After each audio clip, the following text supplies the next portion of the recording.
Hello students, আমি প্রণব বানি। Welcome to সাফল্য ইউটিউব চ্যানেল। স্টুডেন্টস, তোমাদের মাধ্যমিক পরীক্ষার আর মাত্র কয়েকটা দিন। এই কয়েকটা দিনে কোন এমন স্টাডি একটা রুটিন আছে যেটা ফলো করে আমি আমার নিজের মার্কসকে অনেকটা বেশি আনতে পারবো? এমন কোন স্টাডি রুটিন আছে যেটা ফলো করে আমার পড়াশোনাটা অনেক বেশি ইফেক্টিভ হবে? তো আজকে স্টুডেন্ট, আমি তোমাদের জন্য এমন একটি সাইকোলজিক্যাল স্টাডি রুটিন নিয়ে এসেছি যেটা তোমরা যদি খুব ভালোভাবে ফলো করো তাহলে কিন্তু তোমাদের যতটা মার্কস আনার চান্সেস আছে তার থেকে অনেক বেশি তুমি আনতে পারবে। তোমার ক্যাপাসিটি যদি 90 থাকে তো তুমি 95 আনতে পারবে, 95 যদি থাকে তো তুমি 100 আনতে পারবে, যদি এই স্টাডি রুটিনটা খুব ভালোভাবে তুমি ফলো করো। এই স্টাডি রুটিনটা আমি প্রচুর টাইম স্পেন্ড করে, প্রচুর রিসার্চ করার পরে তোমাদেরকে বানিয়ে দিচ্ছি। আমি বলে দেবো কোন টাইমে কোন সাবজেক্টটা পড়তে হবে, ওই সাবজেক্টটা ওই টাইমে কেন পড়তে হবে সেই রিজনটাও আমি বলে দেবো, এবং ওই টাইমটার মধ্যে সাবজেক্টটাকে কিভাবে পড়তে হবে সেই জিনিসটাও আমি বলে দেবো।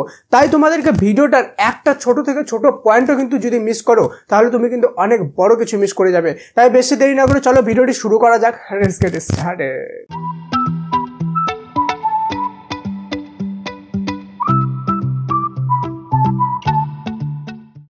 তো স্টুডেন্টস, আমি তোমাদের কোনো টাইম ওয়েস্ট করবো না, ডাইরেক্ট টু দ্য পয়েন্টে আসবো। আমাদেরকে যেটা করা উচিত সেটা হলো যে আমরা প্রথমে 3টা ফেজে ভাগ করব, যে সকালে কি পড়তে হবে, দুপুরে কি পড়তে হবে, বা বিকালে কি পড়তে হবে, আর রাত্রে কি পড়তে হবে। ক্লিয়ার? সবার প্রথম এটা দেখবো, দেন আমরা এটা জানবো যে আমাদেরকে ওই টাইমে কেন ওই জিনিসটা পড়া উচিত, দেন দেখবো যে ওই টাইমের মধ্যে ওই সাবজেক্টটা, পার্টিকুলার সাবজেক্টটাকে কিভাবে পড়তে হবে। পার্টিকুলার জিনিস ধরে ধরে তোমাদেরকে আমি সব বলে দেবো।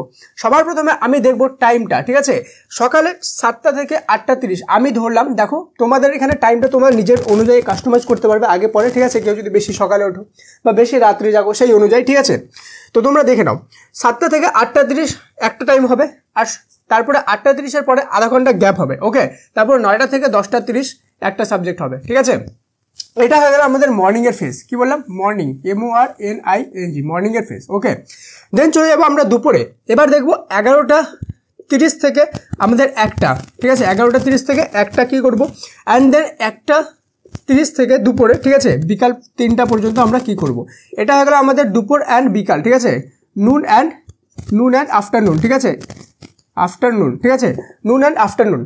এরপরে আমরা দেখব যে আমাদের সন্ধ্যা থেকে রাত্রিবেলা কি করতে হবে। 5টা থেকে, ঠিক আছে, সন্ধ্যা 5টা থেকে 6:30 অবধি একটা সাবজেক্ট করব। 7টা থেকে 8:30 অবধি একটা সাবজেক্ট করব, অ্যান্ড 9টা থেকে 10:30 অবধি একটা সাবজেক্ট করব। এটা হয়ে গেল আমাদের রাত্রেবেলা। ওকে, NIGHT। ওকে, রাত্রেবেলার এটা আমাদের সাবজেক্ট।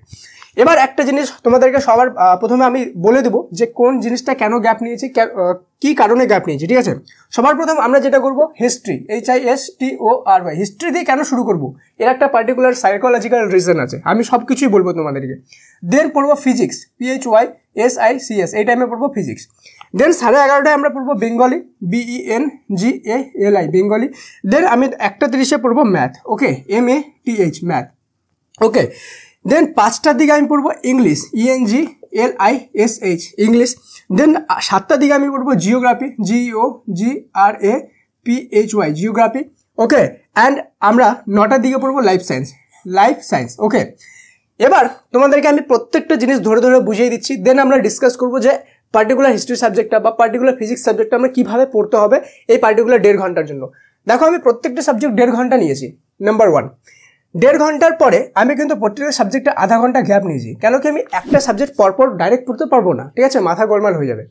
দেন আমি এখানে 10:30 থেকে 11:30 1 ঘন্টা কিন্তু গ্যাপ নিয়েছি। কত? 1 ঘন্টা। এই 1 ঘন্টার মধ্যে তোমাদেরকে স্নান, খাওয়া দাওয়া, দুপুরে সব কিছু করে নিতে হবে, ঠিক আছে? বাকি প্রত্যেকটা সাবজেক্টে গ্যাপ নিচ্ছি। দেন আমি এখানে 3টা থেকে 5টা 2 ঘন্টা গ্যাপ নিচ্ছি। এই 2 ঘন্টা তুমি মধ্যে তুমি ছোট একটা ন্যাপ নিতে পারো, বা তুমি রিল্যাক্স হতে পারো, বা যে তোমার পছন্দ মতো যে কিছু করতে পারো, ঠিক আছে? এবার দেখো, তুমি একটা জিনিস এখানে ধ্যান দিবে, আমি কেন বলছি psychological reason. First of all, আমি ম্যাথটা নিয়েছি দুপুরে। যেমন তোমরা খুব ভালোভাবে জানো যে দুপুর হলো সবচেয়ে অ্যাক্টিভ টাইম। ওকে, যে সময় দেখবা আমাদের কিন্তু নেচারও সবচেয়ে অ্যাক্টিভ থাকে, ওই সময়টা আমাদের ব্রেনও সবচেয়ে অ্যাক্টিভ থাকে, যার জন্য আমাদের দুপুরে ম্যাথ করা উচিত। কিন্তু দেখো, আমি কিন্তু 2টা কঠিন সাবজেক্ট কখনো একসাথে নিইনি। নিয়েছি। যদি আমি পরপর ম্যাথ আর ফিজিক্স নিতাম তাহলে কি হবে জানো, তোমাদের ব্রেনটা না একটা সাবজেক্ট ভালো করে পড়বে আর একটা সাবজেক্ট ভালো করে পড়তে পারবে না, কেন কি পরপর দুটা আমাদের টাফ সাবজেক্ট হয়ে যাচ্ছে, কঠিন না টাফ সাবজেক্ট, ঠিক আছে, যেটাতে ব্রেন আমাদের বেশি প্রসেস করতে হয়। তার জন্য আমি কি করছি, একটা সোজা সাবজেক্ট নিয়েছি, একটা কঠিন সাবজেক্ট নিয়েছি। এই জিনিসটা সবসময় রুটিন বানানোর সময় ফলো করতে লাগে। সকালেও আমি সেম করেছি, ইতিহাস নিয়েছি অ্যান্ড ফিজিক্স নিয়েছি। এবার সবার প্রথমে ইতিহাস কেন, সবার প্রথমে ইতিহাস এই জন্য কেন কি ইতিহাসে বিভিন্ন রকম সাল থাকে, কি থাকে বিভিন্ন রকম সাল। এবার আমরা যখন সকালে সবার প্রথমে এই জিনিসটা করবো, সকালে কিন্তু আমাদের মাইন্ডটা মোটামুটি compare to the rest of the day, ঠিক আছে, সারাদিনের তুলনায় আমাদের কিন্তু মাইন্ডটা ব্ল্যাঙ্ক থাকে কিছুটা সকালে, ঠিক আছে। যার জন্য সকালে যখন আমরা ইতিহাস পড়বো এই সালগুলো যে আছে সালগুলো আমাদের সহজে মাথার মধ্যে বসে যাবে, কেন কি মাইন্ডটা ওই সময় কম্পেয়ার টু ব্ল্যাঙ্ক থাকে, ঠিক আছে। দেন আমরা পড়বো ফিজিক্স, তাহলে একটা আমরা কম্পেয়ার টু সোজা সাবজেক্ট, একটা হলো আমাদের একটু কঠিন সাবজেক্ট বললাম, দেন আবার একটু সোজা সাবজেক্ট একটু কঠিন সাবজেক্ট। এবার আমরা চলে যাবো 5টার দিকে, 5টার দিকে হলো সন্ধ্যা, ঠিক আছে। সেই সন্ধ্যার সময় আমরা পড়বো ইংলিশ, ঠিক আছে, সবার আগে সবচেয়ে সোজা সাবজেক্টটা করে নেবো, দেন জিওগ্রাফি, দেন লাইফ সায়েন্স। এখানে আমাদের কিন্তু তেমন কোনো কঠিন সাবজেক্ট নেই, ঠিক আছে। এটা আমাদের হয়ে গেল যে সাইকোলজিক্যাল টাইম অনুযায়ী কোন জিনিসটা কখন পড়বো। এবার অনেকজন বলবে যে স্যার আমার তো টিউশন থাকে, ঠিক আছে, আমি বলছি যে কোন সাবজেক্টটা কীভাবে পড়বে তার আগে বলে দিই। অনেকজন বলবে যে স্যার আমাদের টিউশন থাকে।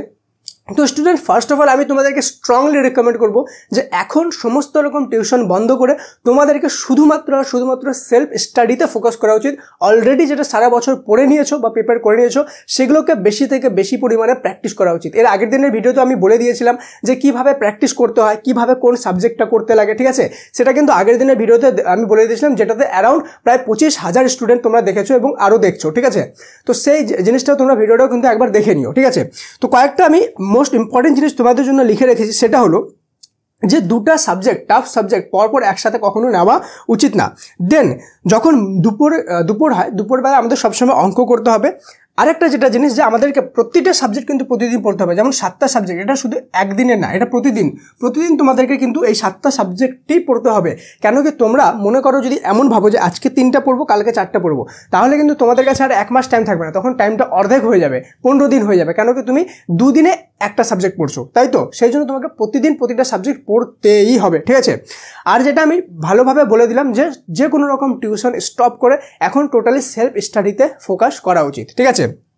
এবার আমি দেখব পার্টিকুলার সাবজেক্টগুলো, যে কোনো সাবজেক্ট আমি কিভাবে পড়বো এই 1.5 ঘন্টার মধ্যে, এই 1.5 ঘন্টা টাইমের মধ্যে সবচেয়ে বেশি ইফেক্টিভ ওয়েতে আমি কিভাবে পড়বো যাতে আমার এই 1.5 ঘন্টার মধ্যে অনেক বেশি পড়া হয়ে যায় যতটা আমি এখন পড়ছি। তো চলো দেখে নিই সেই আমাদের সিক্রেট স্টাডি টিপসটা। তো স্টুডেন্টস, আমরা যেমন দেখলাম যে আমাদের কাছে টোটাল প্রত্যেকটা সাবজেক্টের জন্য 1 ঘন্টা 30 মিনিট কিন্তু আমাদের কাছে থাকবে, ঠিক আছে, 1 ঘন্টা 30 মিনিট। এই 1 ঘন্টা 30 মিনিটে আমরা 3টা ফেজে ভাগ করব, ঠিক আছে। একটা হয়ে গেলো ফার্স্ট 30 মিনিট, ওকে, ফার্স্ট 30 মিনিট। দেন হয়ে গেলো একটা সেকেন্ড 30 মিনিট, ওকে, অ্যান্ড আরেকটা হয়ে গেলো থার্ড 30 মিনিট, ওকে, THIRD, থার্ড 30 মিনিটস, ওকে। এবার প্রথম 30 মিনিট আমি কী করবো, প্রতিটি সাবজেক্ট, ঠিক আছে, প্রতিটি সাবজেক্টে সেম রুল অ্যাপ্লাই হবে। প্রথম যে 3টা ফার্স্ট 30 মিনিট আছে সেই 30 মিনিটে আমরা করবো MCQ। কী করবো, MCQ।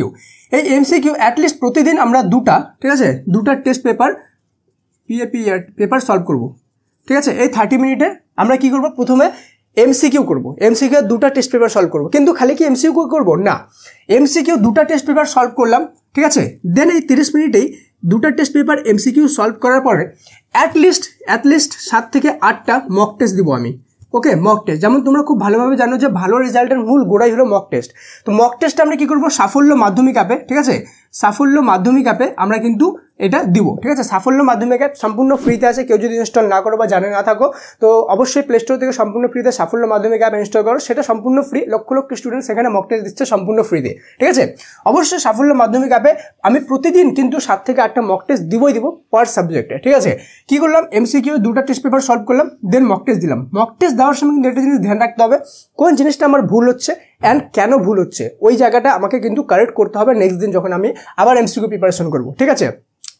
এবার আমি দেখবো ফার্স্ট 30 মিনিট হলো, সেকেন্ড 30 মিনিটে কী করবো, সেকেন্ড 30 মিনিটে আমি করবো 1 নাম্বার বা 2 নাম্বারের যে MCQগুলো আছে সেগুলো আমি সলভ করব। কিভাবে সলভ করব, প্রথমে আমি, ঠিক আছে, অ্যাটলিস্ট প্রতিদিন 1টা বা 2টা, ঠিক আছে, 1টা বা 2টা টেস্ট পেপার সলভ করব। এবার টেস্ট পেপার সলভ করার সময় যখন আমি সলভ করব সেই সময় হয়তো আমি এমন কিছু কোশ্চেন আসবে যেগুলো পাবো না, সেগুলোকে আমি মাইনাস মার্ক করে রেখে দেবো, ঠিক আছে। আর যেগুলো পাবো সেগুলো আমি কিন্তু একটা সলভ হয়ে গেলে then next test paper solve করবো। এবার একটা জিনিস আরেকটা তোমাদের করতে হবে, যখন একটার পর আরেকটা কোশ্চেন রিপিট হবে তখন তোমাকে কিন্তু সেই কোশ্চেনটা 3 মার্ক করে দিতে হবে, 3 স্টার করে দিতে হবে। ওকে, এবার টেস্ট পেপার বলতে কোন টেস্ট পেপার? অবশ্যই আর অবশ্যই শুধুমাত্র পর্ষদের টেস্ট পেপার, কেন কি এটা বোর্ডের টেস্ট পেপার, এখান থেকে সব কোশ্চেন আসবে, ঠিক আছে? এটা জিনিস মাথার মধ্যে বসায় নাও। এবিটিএ, ডাব্লিউবিটিএ, ডাব্লিউবিএইচএ, এবিএইচএস সবগুলো কিন্তু প্রাইভেট ইনস্টিটিউশন দ্বারা তৈরি, আর পর্ষদের টেস্ট পেপার হলো বোর্ডের test paper. Most of the question কিন্তু সেখান থেকেই আসবে, বোর্ডই হয়, ঠিক আছে? তো বোর্ড থেকে কিন্তু যেগুলো পর্ষদের টেস্ট পেপার সেখান থেকে 1-2 নম্বর করবো।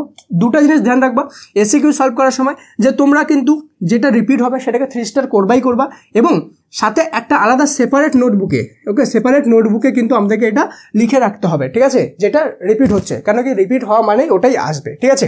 আর যেটা আমি পাচ্ছি না সেটা মাইনাস করে রাখবো, যদি পরের দিন যখন আমি করবো তখন সেটা আমি খুঁজে নিব, ঠিক আছে? এবার তোমাদের এসিকিউ যখন খুঁজবে অ্যান্সার, তো তোমাদের যদি বুকে খুঁজতে চাও অনেক বেশি টাইম লাগবে, তখনও কিন্তু তুমি সাফল্য মাধ্যমিক অ্যাপে যে চ্যাপ্টার ওয়াইজ সাজেশনগুলো আছে সেই সাজেশন সেকশনে কিন্তু সবগুলো এমসিকিউ ক্যাটাগরি অনুযায়ী সেগুলোর অ্যান্সার পেয়ে যাবা, সেখান থেকে সলভ করে তোমাদের জিনিসটা কিন্তু বেটার হবে, ঠিক আছে? লাস্ট 30 মিনিট এবং মোস্ট ক্রুশিয়াল, কেন কি এখানে ব্রড কোশ্চেন করতে হবে, যেটা তোমাদের মোস্ট ইম্পর্টেন্ট, সবচেয়ে বড় মাপের নাম্বার এখানে থাকে।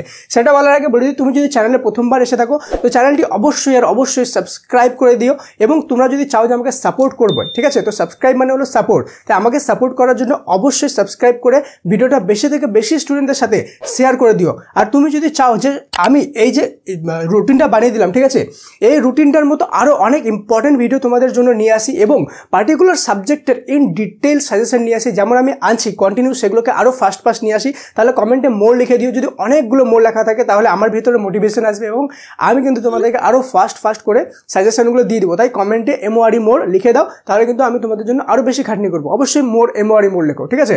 আর লাইক না করে থাকলে অবশ্যই লাইক করো, কেন কি তোমাদেরই জন্য বানানোর ভিডিও, তোমরা লাইক না করলে আর কে লাইক করবে?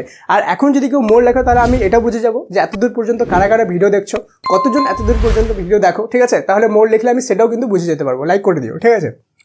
এবার দেখবো লাস্ট সবচেয়ে ক্রুশিয়াল 30 মিনিট আমাদের কি করতে হবে, কিভাবে করতে হবে। দেখো তোমাদের আমি অ্যাজিউম করছি যে তোমাদের most of the broad question কিন্তু এখানে করা হয়ে গেছে, মানে লেখা হয়ে গেছে, ঠিক আছে? এবার আমি কি করবো, সেই প্রথম 30 মিনিটে কি করবো, অ্যাটলিস্ট 6 থেকে 7টা আমাদের ব্রড কোশ্চেন কি আমি রিডিং পড়বো, ঠিক আছে? কি করবো, রিডিং পড়বো, এক একটাকে একবার বা দুবার করে আমি কিন্তু রিডিং পড়বো। কিন্তু কি শুধু রিডিংই পড়বো? এটা তো সবচেয়ে সোজা নিয়ম, রিডিং পড়বো। এটাতে সিক্রেট কি হলো, রিডিং যখন পড়বো, রিডিং পড়ার সময় কিন্তু আমাকে একটা জিনিস ধ্যান রাখতে হবে, যেই কোশ্চেনগুলো 6টা বা 7টা কোশ্চেন পড়লাম, সেই 6টা বা 7টা কোশ্চেন যেন আমি শর্ট নোট বানিয়ে দিই। কি বললাম, শর্ট নোট বানালে কি হবে, একটা ব্রড কোশ্চেন পড়তে আমাদের অ্যাটলিস্ট 4 থেকে 5 মিনিট যদি লাগে, সেই শর্ট নোটটা আমরা কিন্তু এখানে শুধুমাত্র 10 থেকে 15 সেকেন্ডে কিন্তু পড়ে নিতে পারবো। সেই জন্য আমাদেরকে অবশ্যই শর্ট নোটটা কিন্তু মাস্ট বানাতে হবে।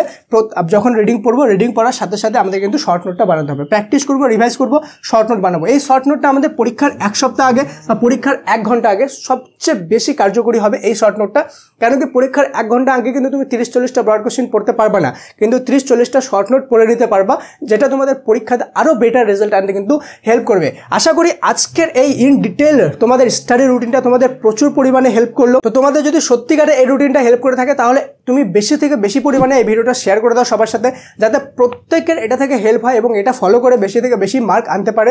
আশা করি ভালো লাগলো, লাইক করে দিও, অবশ্যই সাবস্ক্রাইব করে নিও, আর কমেন্টে মোর লিখতে কিন্তু ভুলবে না। দেখা হচ্ছে পরের ক্লাসে, ততক্ষণ পর্যন্ত মন দিয়ে পড়াশোনা করো। Thank you so much and may God bless you all.